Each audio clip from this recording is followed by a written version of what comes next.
सोलापूर जिल्हा मध्यवर्ती सहकारी बँकेतील बेकायदेशीर कर्ज वाटप प्रकरण पुन्हा चर्चेत आलं आहे।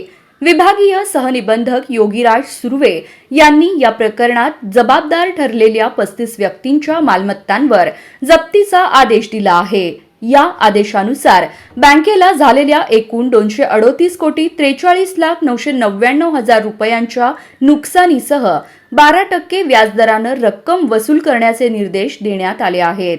या प्रकरणात कोणकोणते नेते आहेत याचा आढावा आपण या व्हिडिओच्या माध्यमातून घेऊयात। त्याआधी आपण जर आपल्या हक्काच्या राजनीती चॅनलला सबस्क्राइब केलं नसेल तर सबस्क्राइब करा, जेणेकरून आमचे अपडेट तुम्हाला लवकर मिळतील। शिवसेना ठाकरे गटाचे विद्यमान आमदार दिलीप सोपल यांच्या नावे सर्वाधिक रक्कम बाकी आहे। यात सोपल यांच्या नावे 30 कोटी 27,28,122 रुपये बाकी आहेत, तर सांगोल्याचे नेते दीपक साळुंखे पाटील यांच्या नावे 20 कोटी 72,51,270 रुपये बाकी आहेत। दिलीप माने यांचं देखील यात नाव आहे।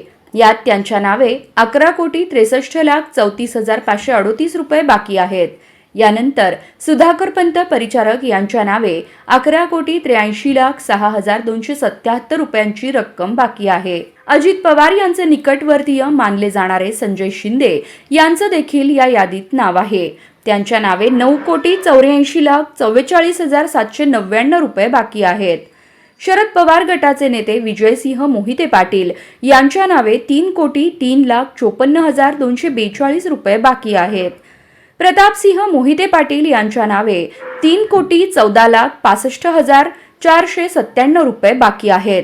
राजन पाटील यांचं नाव देखील यात आहे। त्यांच्या नावे 3 कोटी 34,21,357 रुपये बाकी आहेत। बबनराव शिंदे यांच्या नावे 3 कोटी 49,23,041 रुपये बाकी आहेत। रश्मी बागल यांच्या नावे 43,26,109 रुपये येणे बाकी आहे। रणजित सिंह मोहिते पाटील यांच्या नावे 55,54,660 रुपये बाकी आहेत। आता बँकेकडून सर्व नेत्यांवर काय कारवाई केली जाते, तसंच नेत्यांकडून येणे बाकी भरली जाणार का, हे पाहणं औत्सुक्याचं ठरणार आहे।